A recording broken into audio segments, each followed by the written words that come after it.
Hello, I'm Charna Davis Wiese, and welcome to UCF Profiles. Here's the question of the day. What's the oldest building on the UCF campus? The first president of the university had his office there, and it holds treasures you may not know about. Okay, time's up.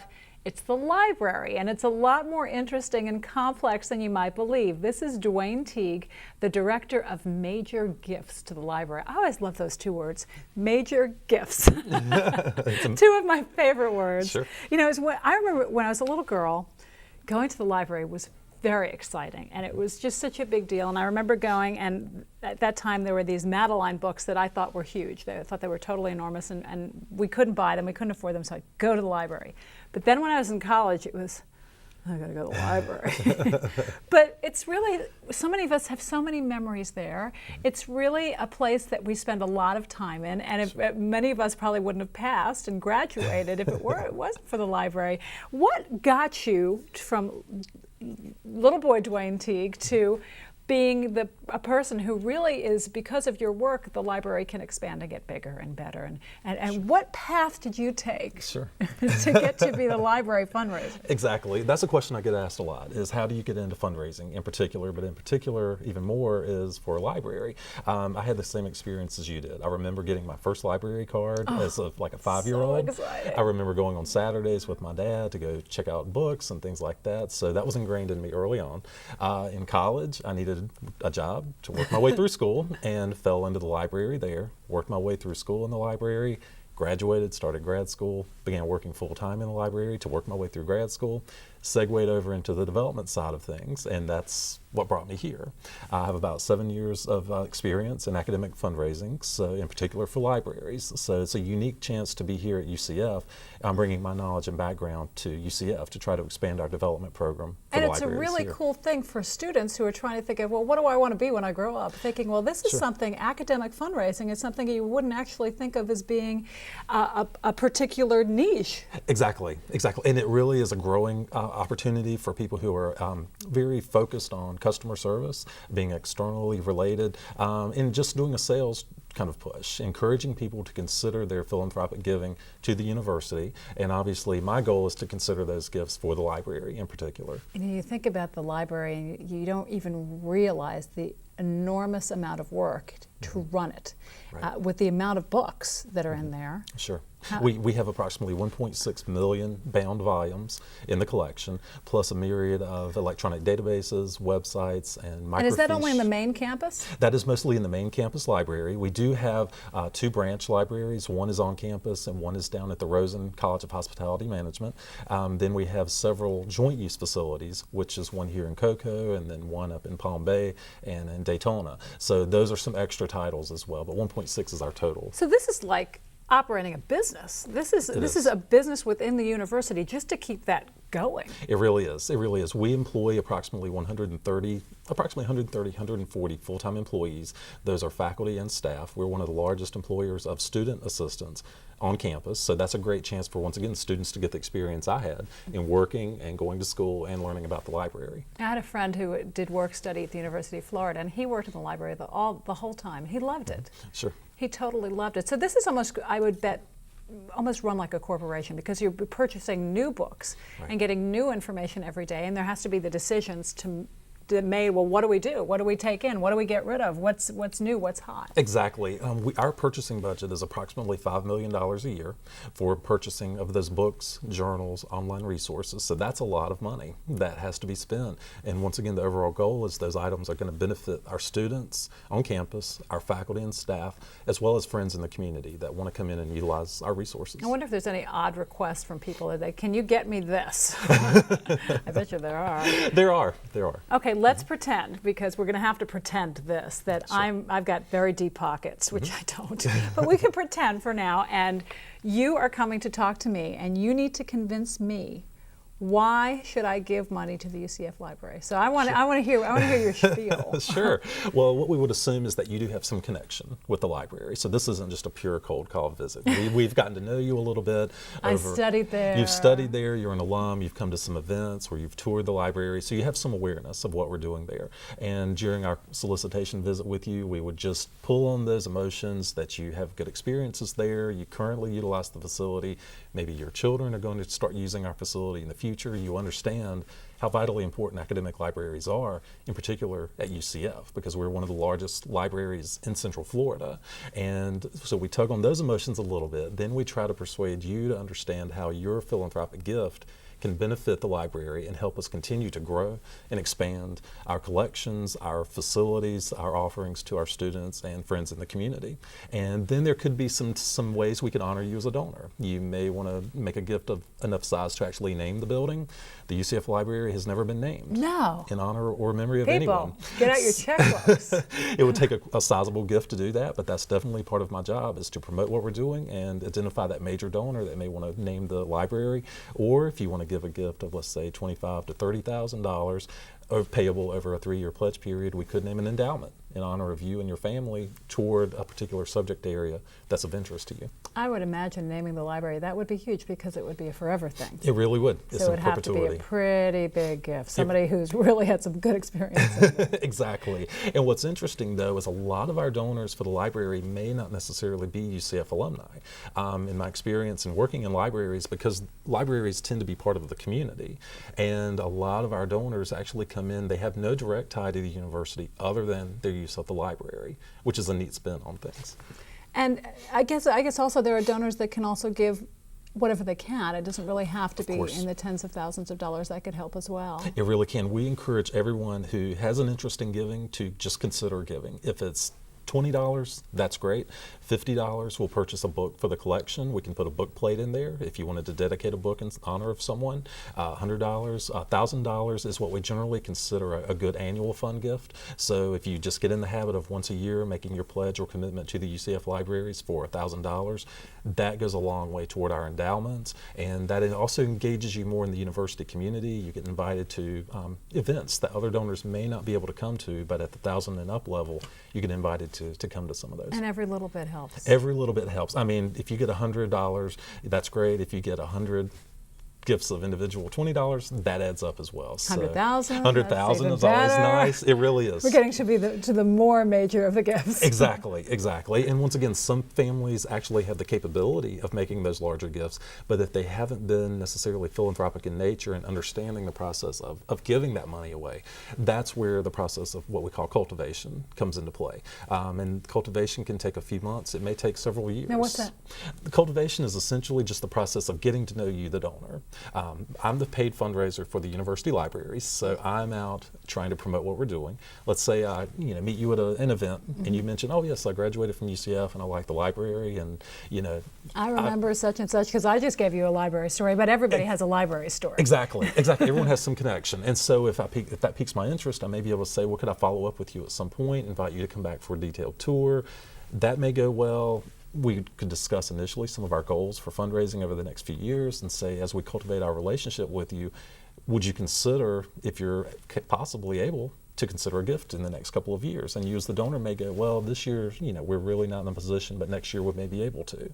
And so then next year you may say, sure, $25,000, let's do that pledge. And I bet part of it is that people don't understand the money it takes to run. So even just the electric bill, I would imagine, is enormous. Exactly. Because you're open 24 hours a day. At least at UF they were, right. aren't you? We aren't quite open 24 hours, but we may be in the next few years. During the week, we're generally open until 1 in the morning, but then we open again at 7:30. So there are just a few hours that we actually are students get closed. time to go home and sleep before they're cramming some more. They can, but they can always access our electronic resources from their dorms Right. or apartments. Right. Now, the library is more than just books. It is. You've got all kinds of things. And I was looking up some of the information about it. I was really impressed with how much not only the library, but the entire university has grown in such a short period of time, coming from a university that was much, much older. Right. It almost seemed like it was always there, and it's grown more slowly. But in the 1960s, 900 students? Right. It was amazing that UCF was, the acreage was bought for $500,000. Mm-hmm. I think the other half was given by the by the landowner. Sure. And now look at it. I can't even imagine what to Exactly. think it's going to be like in the next 30 years. It's amazing. Our total enrollment is around 45,000 right now. We're about the 7th largest public university in the country. And if you come on campus at any given point, there's always some kind of construction going on, which is exciting. Because Isn't that what UCF stands for? Under construction forever. That's generally what they say. But But we desperately need those new buildings, parking garages. I mean, that's, if we're going to continue growing, we have to accommodate those needs. And the first building was the library. The very Let's talk first about the building. history of it. Sure. The history of the library, it really is exciting because the library was the very first building built on campus in the late 60s. It housed the library, the president's office, the bookstore, a myriad of other facilities within this relatively small structure at that point. In the early 80s, they did an addition, which was built on toward the back of the library, toward the student union. What's the student union now? And that increased our space, a lot of stacks, what we call stacks. Those are the rows of books. Offices are in those areas. But once again, that was the early 80s, and we have really are outgrowing that space as of now. So it's neat to see also, if you ever see an aerial view of the university, the library is essentially in the very center of the campus. And there's a quote that I like to use when I'm out visiting with alumni and donors, is it's saying that the library truly is the center of the university, and that's why we need your support. And physically at UCF, that truly is the case, because we are right there in the middle, and then you have the myriad of other buildings and roads circling the library. So the plans for coming up in the next 10 years. Right. What are the hopes and dreams? Sure. We actually have done some preliminary studies for future expansion and renovation of the current facility, which we desperately need.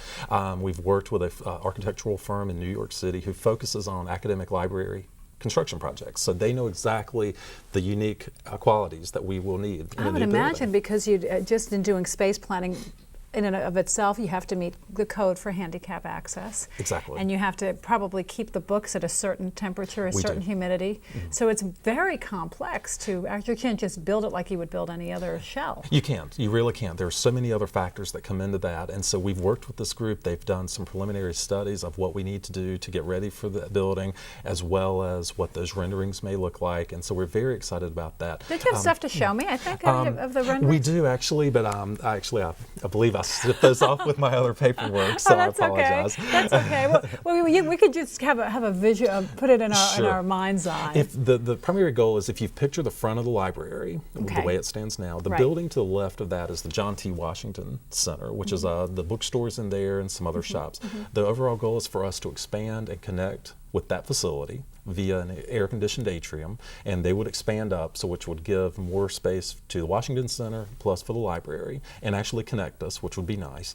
Then we would expand back toward the student union, which we have a lot of traffic flow directly from the student union to the library, but unfortunately the way the library is situated now, you have to go around the facility to come into the front door, because there's only one front door to the library. This expansion and renovation will actually allow us to have two entrances, one at the front where it currently is, and one at the back. That makes sense when you think, especially if someone's going there to study, you get a break, take a break, get something to eat, come back, and it would really make it so much more convenient for students, I'm sure. It really would, because the traffic flows, they would come straight out of the student union and straight into the library. So that's one of our overall goals.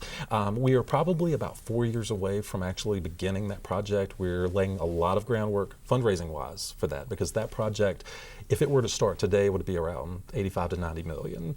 And every day the price is going up. So we're laying a lot of groundwork now to raise funds for that. And then the university is trying to determine how it's going to become a priority amongst their building projects. Is for the this mostly university. calls to individual donors? Do you have events, fundraising events, that kind of thing? We do. A lot of it is individual calls. So we just do a lot of personal cold calls on usually past donors to the library, just trying to reconnect. We try to do lots of events to pull people in to the library, because obviously it's one thing to go out and show some things, but unless you're physically there, you really can't grasp the magnitude of what we have to offer there. So we try to periodically do receptions, open houses to pull people in, and we also are just beginning to do what we call road shows, where about every 2 or 3 months we're going to travel across Florida to South Florida to Tallahassee, and our alumni there will pull together other alumni in those towns, and the focal point for that event will be the UCF libraries. I would be there, the director, Barry Baker, he will be there to represent as the leader of the library, and we'll have several librarians there and some of our rare artifacts and photos, because it would be like a road show to say, okay, you all obviously can't come up to this event, let's take it to you. That's a great idea, because a lot of UCF alumni stay here in this area, don't they? But They I'm do. sure there's plenty that go elsewhere. They do. The majority do stay in Florida, which is great for us, but obviously some do spread their wings and go to other places. But when we do travel extensively across the country, we have a way of tracking where our alumni live. Really? And exactly through our alumni database. So we always encourage alumni, if you move, if your name changes, your phone number changes, contact the university. Because we may need Because we may need your support in the future, and we just would love to stay contacted with our alumni. And in reality, if people hadn't given before, there wouldn't be anything. Exactly. So it's donors are what got us to the beginning of the university, and we continue to need their support. Okay, your spiel has worked with me. If I had deep pockets, I'd be writing the check Excellent. right now. Unfortunately, I have to do a lot more of these shows. Sure. When you talk about the construction, I can't even imagine physically what that's going to be actually like during the construction time. I'm sure that there's massive planning. There really is. That. So much planning has to go into it. Essentially, it would be a 2 or 3 phase project over about 5 or 6 years, because the library, obviously, we can't shut down completely during that period. We have to continue providing patron service. So what we would do is we would essentially have to possibly expand, do one addition. That would take 1 to 2 years. We would vacate a portion of the building, and it would be completely gutted over a 2-year period. Then we would move back into there, vacate another section, and then that third section may be completely gutted and shut down for 2 to 3 years. I have experience with another university. We did this exact same project at our library. It's not the easiest process to deal with over 5 or 6 years, but the overall goal is patron access. We don't want anything to interrupt our patrons' research or study habits because of what's going on in the library. So we would do everything we could to make sure they still have access to our holdings. It's so incredibly necessary to have it and have the doors open. Now, you talk about the special collections and the archives. You've got a yearbook. Yes. And it's really making me feel incredibly like the Crypt Keeper ancient. That 1982 is retro, but it is. Sure, it really is. Especially for such a young university. It is. This is just one example of one of the items that we have from our special collections area. What we call the UCF archives are maintained in the library, and that's the department that maintains everything to do with the history of FTU and UCF.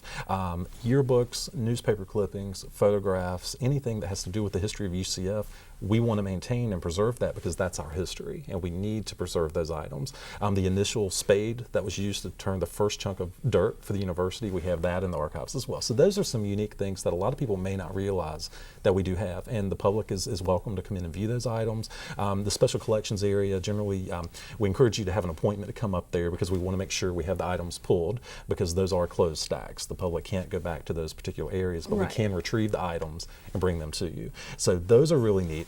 Some other examples of some things that we have are personal photos that pertain to the history of Central Florida in general. This is a photo from a family in Chuliota called the Mickler family, and Michlers. And this is a photo of one of their collections. They dealt in Floridiana, which is obviously items that pertain to the history of Central Florida. And they generously gave a lot of their holdings to us several years ago. And we preserve and maintain these photographs and papers and things like that. And 2 years ago, we utilized one of these photos for our holiday card, which we sent to all of our donors. And inside, we just send warm wishes from the library to all of our friends and donors in the community.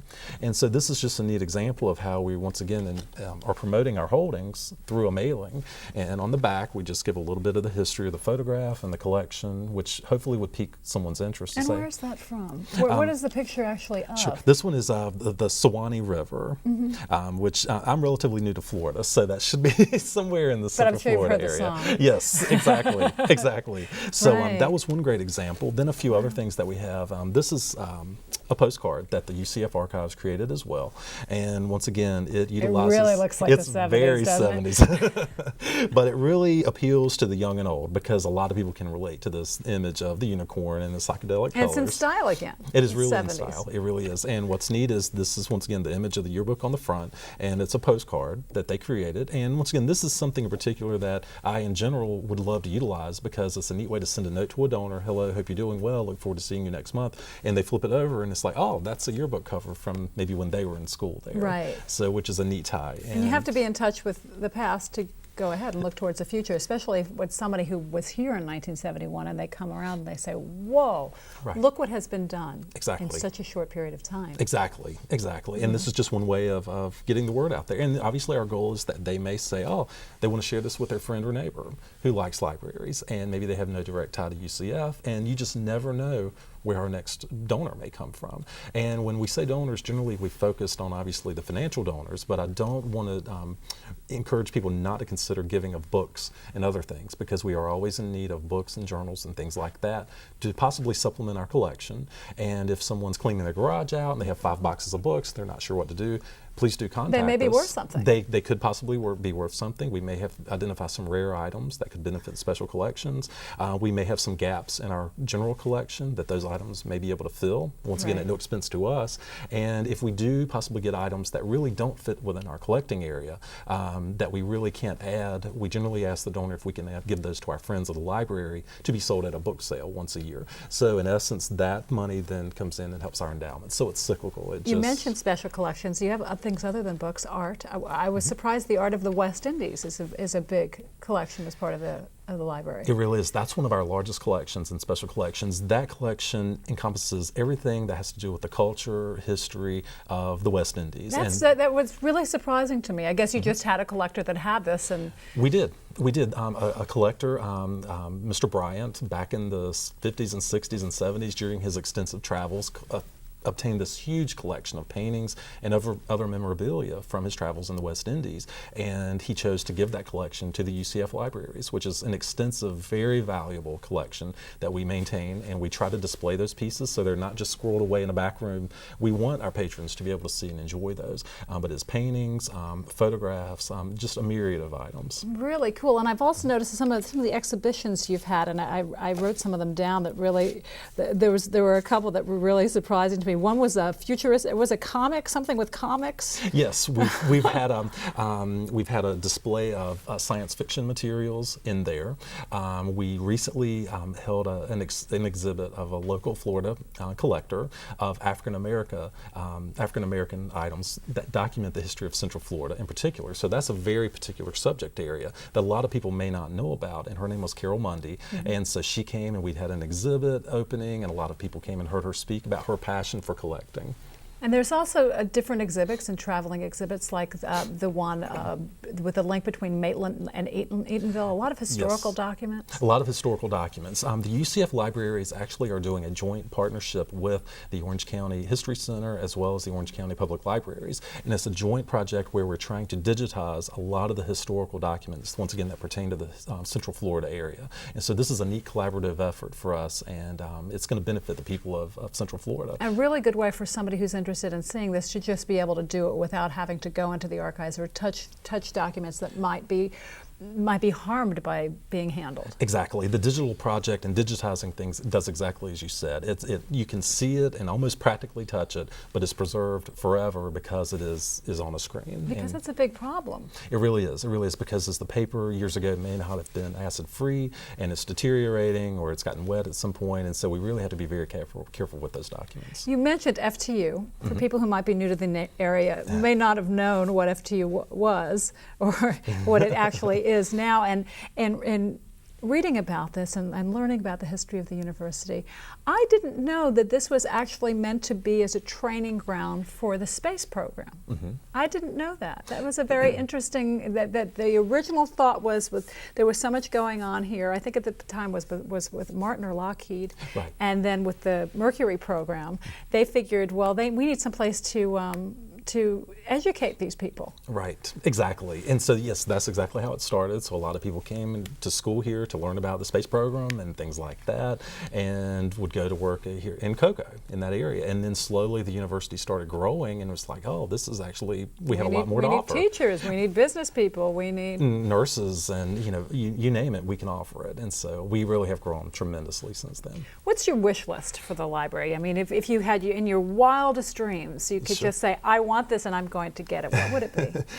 guess our ultimate gift or goal would be a donor that would love to, once again, name the library and possibly make a very large contribution toward our building project. We really are looking for those donors that have that interest. And once again, those would be in the million dollar plus range, obviously. That's our overall goal. Honestly, my second goal is just to identify people who have a passion for the libraries, that love books, that love learning, and understand how we are filling a need here in Central Florida, and would love them to consider their philanthropic role with the libraries and nurture that relationship. Is there a part of the library that's used more than others? I mean, is there like this is the place? This is where everybody goes all the time. The library is such a hub for the university. It really is. Group study and collaborative learning is the trend now. You generally don't work alone anymore in classwork, and honestly, you go anywhere in the library and there are groups of students working on projects. And a good point to say is, because we are expanding, we don't have enough group study space for a lot of these students all at one time. So sometimes we do have students in corners on the floor doing their collaborative work because we actually don't have enough group study rooms, and that's something we're addressing with the new building. But honestly, the whole building is just hopping during the day. It really is. I bet. At certain times of the semester more than others. Much more than others. So we do extended hours during exams to accommodate those students that do need to do some extra studying in a quiet place. What's the most difficult part of running a library? What's the besides not having enough money to do what your wish list to complete your wish list? Sure. What's the hardest thing? Honestly, it probably would tie back in with the money as far as the budgetary issues for collections, and ensuring our patrons are having access to the items they desperately need. Electronic journals and electronic resources are extremely expensive, in particular those that deal with the sciences, and obviously we are needing to cater to our students for those areas. Nursing is our second leading area for what we call interlibrary loan requests, which means our nursing students are needing items that we don't have in the collection, so we have to borrow them from other libraries. So just basically needing the money and obtaining the funds to continue expanding our collection, plus then expanding the building. I would imagine with the digital things and the technological things that it needs to be updated as well. Right. Yeah, technology is, we're always having to stay on top of the technology issues, dealing with, ensuring our students can use their laptops in the library and access everything. So technology is ever changing. So, is this your this is your passion? This is it, Dwain? This is where you're going to stay? I hope so. I love UCF. It's been a great place to work. Are you from here? No, I'm from North Carolina. I've been here about a year and a half, and working with UCF has been a great opportunity. It's a great place to work. The library is excellent, and we definitely would welcome you and others to come see us. And we've got a lot more growing. I mean, look how much we've done in 30 years. It's true. It's true. Thank you so much, Dwain Teague. Thank you. Thanks so much, and hopefully somebody with really deep pockets is watching, and he's going to call and he's going to say, I've got a lot of money for you. Please do, and if I can quickly toss out our website, Sure. It's www.lib.ucf.edu. .lib.ucf.edu. I'm Charna Davis Wiese. Thank you for watching. See you next time.